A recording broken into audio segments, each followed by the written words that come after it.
I'm Kate Ciselja and I'm a mum of 6 and the founder of the Hope Project. This journey of growth started when I was a teen and I lost sight of who I was, and I let my addiction at the time take hold of who I was.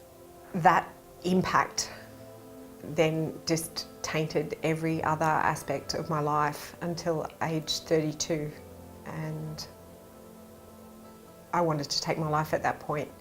My name's Georgia King. I'm the founder of GLK Nannies and I'm also the founder of Women's Collective. I moved out of home at 17, and so pretty much my entire adult life has been a growth journey. I'm Sheena Island. My parents' divorce I don't think affected me, but what happened in my childhood when I had a step-parent step in and what was quite an emotionally abusive household, it made me feel very ashamed of my body. My stepfather used to try to get me to wear things that weren't exactly in my comfort zone. So suddenly I developed a very big shame relationship with my body, which spiralled a bit into an eating disorder. My name's Lisa Lemaitre, and my growth experiences has been around loss and crime. My husband and I had a period of around 3.5 years where we were targeted for crime, and we ended up having 18 incidents that required ACT policing. One of the incidents was a home burglary, so we had the loss of that safety and security that you normally find in your home. I've had the loss of my sister who died suddenly in 2013.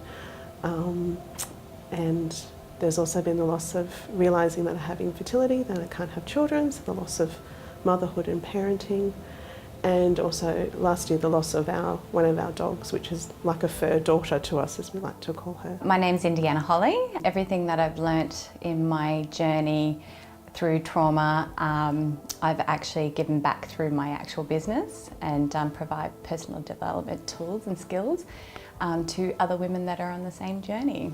My name is Michael. I am 48 years old.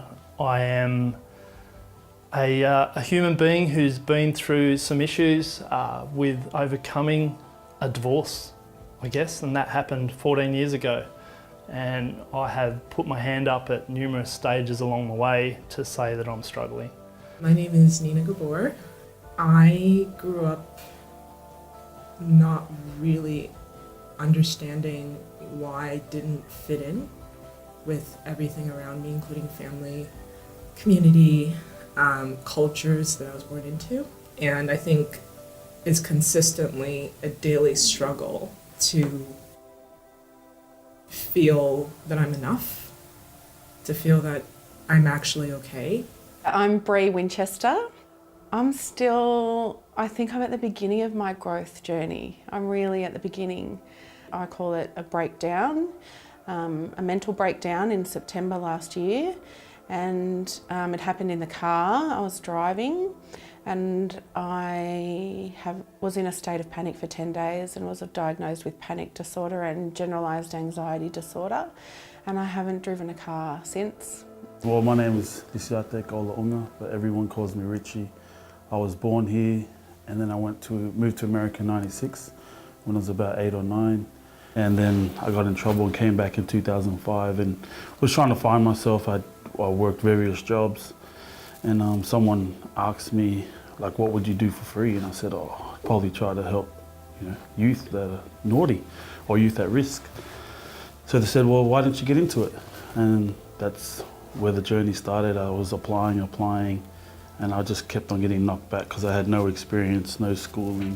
So my name's Zach Bryers. So I grew up without a father in the Gold Coast, moved around with my mum. We had our struggles and our lessons that we had to learn, and joined the army, was medically discharged with PTSD, left there, decided to start using my experiences in a good way to help at-risk youth. So my name's Nadia Pesarossi. I always like to inspire people and help mentor them and motivate them to their why and their reason. But from my journey so far, I've learned that you can give probably too much and that there's barriers and limits and a balance. to which for me, which ended up in you know, really big burnout. So my name's Kerry Howard. Probably the major one that I talk to people about is when I was 28, I got hit by a bus as a pedestrian. I'd always been this really fairly strong person and always kind of on top of most things. As soon as the ambos get out and they come over to me and they're like, "You all right?" And I'm like, yeah, I'm fine. And then I immediately started to have a panic attack. I'd never had a panic attack in my life. Here I am hyperventilating, like I can't talk, I can't breathe.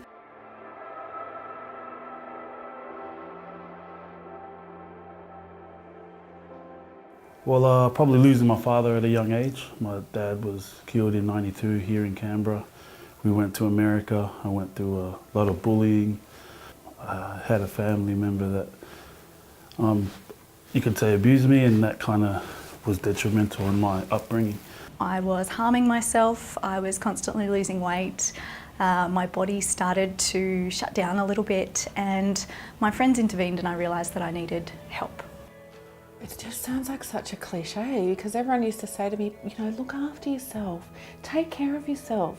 You've got to look after you. You can't pour from an empty cup. You know, it was just rhetoric to me back then. And then for myself, it was really around admitting that I was overwhelmed and that I wasn't coping and I didn't have the skill set to actually help myself, and having that compassion to understand that I can't teach myself what I don't know.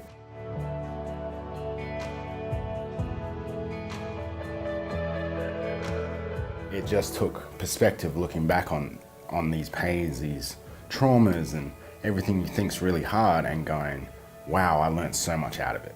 I've learned, I think most of my identity as a person comes from this struggle and having learnt about it. Listening to yourself and putting yourself and well-being and mental health first, and then being able to be that positive influence on everyone else.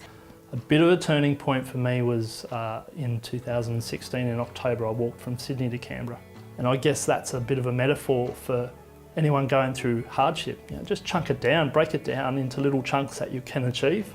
Even if it's just a minute at a time, that minute becomes an hour and becomes a day, becomes 2 weeks, and then it becomes a year, and all of a sudden you've got this wonderful focus back in your life.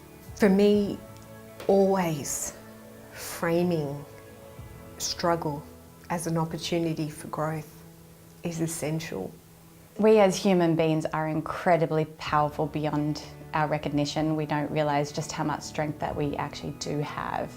And I suppose you don't really know until you do take that leap and lean in and push yourself into that area where the good stuff actually thrives. So I think what I realised was you're allowed to let people in, and you're allowed to show people who you really, really are.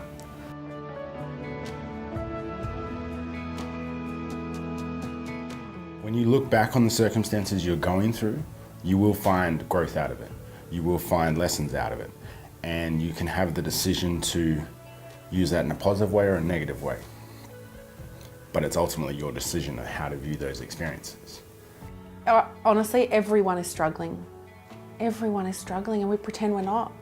So we need awareness to give us that permission to change. And if we don't have awareness, we can't actually wake up. I often think that, you know, if we didn't have negative experience, you couldn't know what positive was.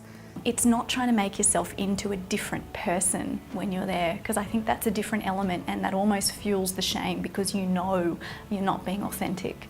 You can take your mess and use it as your message. I realised that the reason I struggled to the point that I did was because now I know how to fight for others.